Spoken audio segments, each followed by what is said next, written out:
Assalamualaikum warahmatullahi wabarakatuh. Teman-teman, apa kabar? Sehat ya, tetap semangat untuk melanjutkan pembelajaran kita. Pada kesempatan hari ini kita akan membahas tentang sistematika penyajian poster penelitian. Mari kita awali pertemuan pada kesempatan ini dengan membaca doa mau belajar bersama-sama. A'udzubillahi minasyaitonirrajim. Bismillahirrahmanirrahim. Raditu billahi rabba wa bil islami dina wa bi Muhammadin nabiyya wa rasulah. Rabbi zidni ilma warzuqni fahma. Amin. Ya teman-teman, jika minggu lalu kita sudah berdiskusi cukup panjang tentang presentasi hasil penelitian menggunakan PowerPoint, maka hari ini kita akan fokus pada penyajian hasil penelitian menggunakan poster. Saya yakin teman-teman sudah sangat terbiasa menyusun poster begitu ya, tetapi sekali lagi hari ini kita fokus pada poster penelitian. Apa itu sebenarnya poster penelitian begitu? Poster penelitian itu merupakan sebuah media yang digunakan untuk menyampaikan atau menyebarluaskan hasil penelitian yang kita lakukan dalam bentuk satu halaman begitu ya, yang berisi informasi utuh tentang penelitian yang kita lakukan. Poster penelitian ini juga sering disebut dengan istilah poster ilmiah. Di dalamnya harus mencakup informasi mulai dari latar belakang hingga kesimpulan dan saran. Artinya di dalam membuat poster nanti kita harus menyajikannya secara ringkas, padat, singkat gitu ya, jelas, menarik dan mudah dibaca. Bahkan nanti harus kita perhitungkan jarak baca yang mungkin masih bisa orang untuk membaca pada jarak tertentu. Misalnya adalah pada kisaran jarak 2 meter orang masih bisa membaca tulisan atau karya kita, hasil penelitian kita yang kita sajikan dalam poster. Poster nanti merupakan kombinasi antara tulisan dan gambar. Jadi nanti supaya posternya itu tidak membosankan, mudah dipahami, itu nanti kita kombinasikan antara tulisan dengan gambar. Sekali lagi harus diingat seperti materi di kemarin minggu lalu, gambarnya itu yang sesuai dengan topik penelitian yang kita lakukan. Kalau minggu lalu masih kita temukan begitu ya, hampir masih menggunakan gambar-gambar yang seadanya, belum sesuai sepenuhnya dengan topik penelitian, maka ke depan gitu ya, untuk poster teman-teman sudah menggunakan gambar-gambar yang sesuai dengan topik penelitian. Jika mengangkat tentang bencana, jika mengangkat tentang perempuan, maka nanti gambar-gambarnya juga yang berkaitan dengan bencana dan perempuan. Oke, jadi seperti itu ya teman-teman. Poster itu cukup satu lembar dan di sana sudah harus menceritakan atau menuliskan semua informasi berkaitan dengan penelitian kita, dari mulai pendahuluan hingga kesimpulan saran begitu, dan merupakan kombinasi antara tulisan dengan gambar, di mana gambar harus kita sesuaikan dengan topik dalam penelitian kita. Kemudian apa sih sebenarnya yang menjadi syarat dalam penyajian poster ilmiah begitu?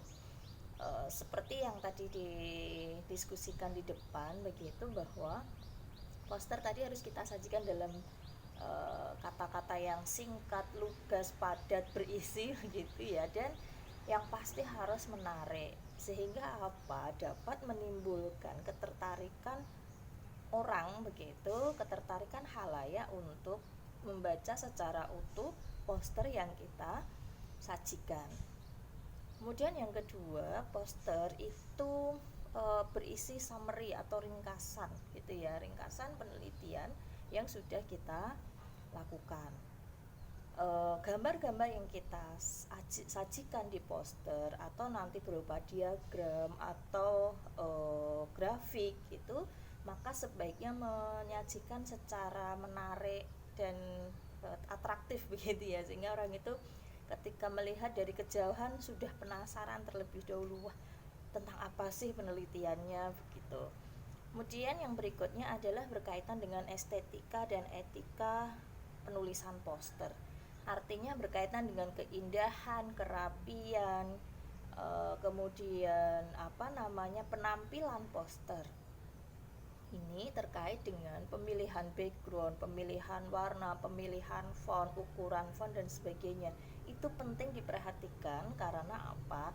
Karena umumnya gitu orang itu akan tertarik pada pandangan pertamanya melalui tampilan fisiknya dulu, tampilan pertamanya dulu. Jika di tampilan awalnya itu sudah menarik, maka nanti orang akan kemudian tertarik untuk mengikuti atau membaca secara utuh poster yang kita buat gitu. Kemudian kalau masalah software yang digunakan, saya yakin sudah sangat familiar gitu ya teman-teman.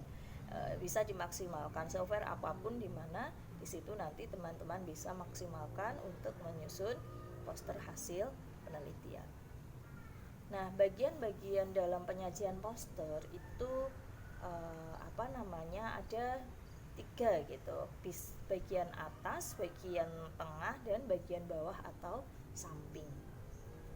Bagian atas itu nanti akan berisi tentang identitas penulis atau identitas peneliti. Di situ nanti ada nama mahasiswa, NIM mahasiswa, logo perguruan tinggi gitu ya. Kalau kita nanti menggunakan logo perguruan tinggi, yaitu Universitas Aisyah Yogyakarta.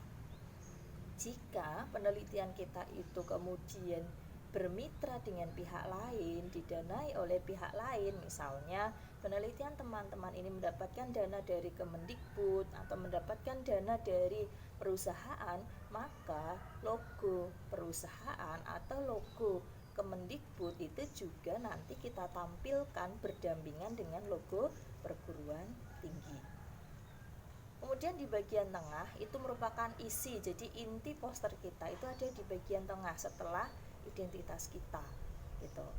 Isinya nanti gitu ya, mulai dari latar belakang gitu, kemudian metode, hasil, dan kesimpulan. Jika dimungkinkan nanti ditambahkan referensi yang kita gunakan. Latar belakang itu teman-teman sudah harus bisa menyampaikan dengan kalimat yang singkat, bisa berupa poin-poin, poin-poin misalnya 3-4 poin, tetapi di situ sudah menggambarkan masalah penelitian sehingga kemudian penelitian ini penting untuk dilakukan atau muncul alasan mengapa penelitian ini layak untuk dilakukan. Kemudian latar belakang di situ sudah mencerminkan rumusan masalah, dan nanti akan ada metode. Nah, di dalam metode penelitian teman-teman juga sudah harus bisa menjelaskan metode apa yang digunakan oleh peneliti untuk mengumpulkan data, untuk melakukan analisis data, begitu, untuk melakukan validasi data, sehingga nanti gitu pembaca itu akan mengetahui penelitiannya ini, dan peneliti menggunakan metode pengumpulan datanya menggunakan interview guide karena merupakan penelitian kualitatif, misal seperti itu. Setelah metode, kita akan mengungkapkan hasil penelitian. Nah, hasil penelitian ini harus menjelaskan masalah yang diteliti. Jadi tidak lepas dari tadi latar belakang yang sudah kita munculkan di atas. Di hasil penelitian ini kita juga tidak menuliskan dalam kalimat yang panjang gitu ya, sekali lagi karena poster itu hanya 1 halaman, tetapi harus menjelaskan semua hasil rangkaian penelitian yang kita lakukan. Maka tulislah hasil yang memang kemudian menjadi masalah utama dalam penelitian. Misal teman-teman melakukan penelitian tentang etika komunikasi layanan penyandang disabilitas seperti yang saya lakukan pada tahun ini gitu. Maka nanti di hasil itu kita utamanya itu akan menjelaskan tentang etika komunikasi layanan penyandang disabilitas. Ada tambahan informasi mungkin berkaitan dengan profil tidak apa-apa, tetapi tetap fokus utamanya adalah menjelaskan hasil penelitian utama, yaitu tentang etika komunikasi layanan pada penyandang disabilitas. Setelah hasil, maka kita akan menyampaikan kesimpulan.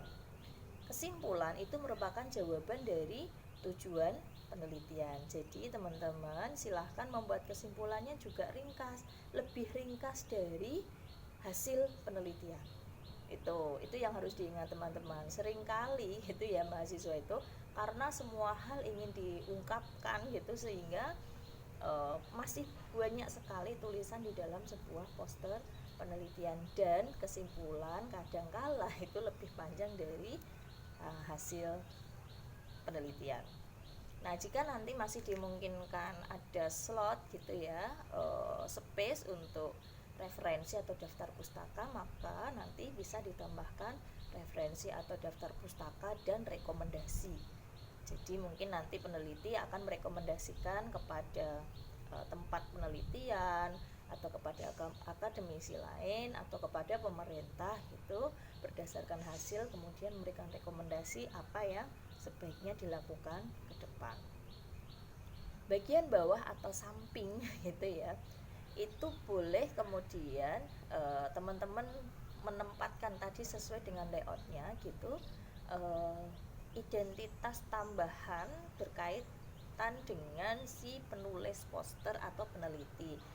Jadi di dalam poster nanti teman-teman harus mencantumkan alamat email, nomor HP. Jikapun nanti akan menyantumkan medsos gitu, silahkan salah satu medsos yang dimiliki. Kemudian bisa juga nanti gitu ya teman-teman menempatkannya itu bisa di bagian paling bawah atau nanti di samping.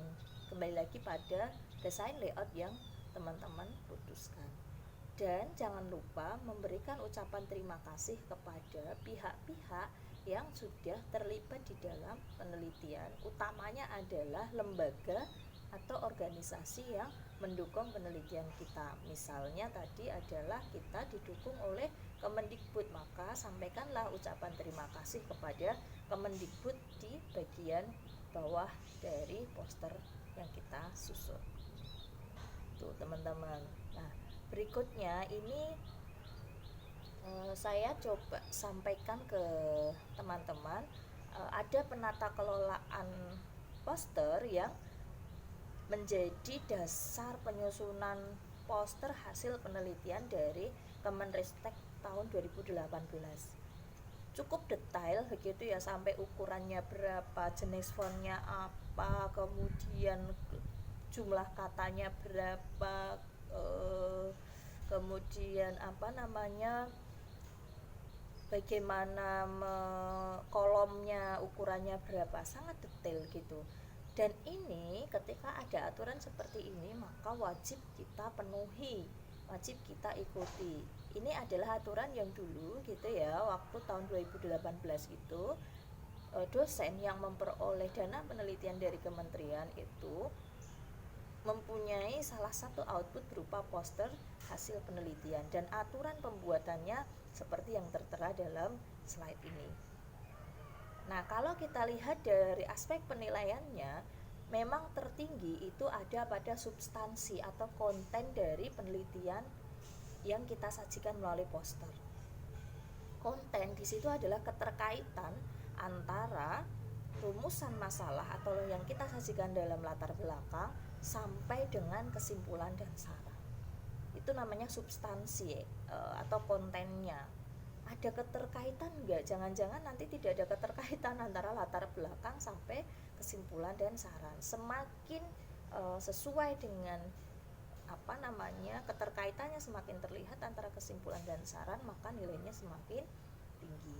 Baru kemudian disusul dengan tingkat kejelasan gitu ya, kejelasan dari poster yang kita sajikan itu, dan yang berikutnya adalah berkaitan dengan etika dan estetika atau berkaitan dengan keindahan. Jadi teman-teman, ketika membuat poster hasil penelitian maka harus mengikuti sistematika yang ada. Kemudian yang kedua, mengutamakan kontennya gitu ya, utamakan kontennya, kemudian perhatikan estetika dan etikanya, dan pastikan tulisan teman-teman itu jelas, mudah untuk dipahami gitu.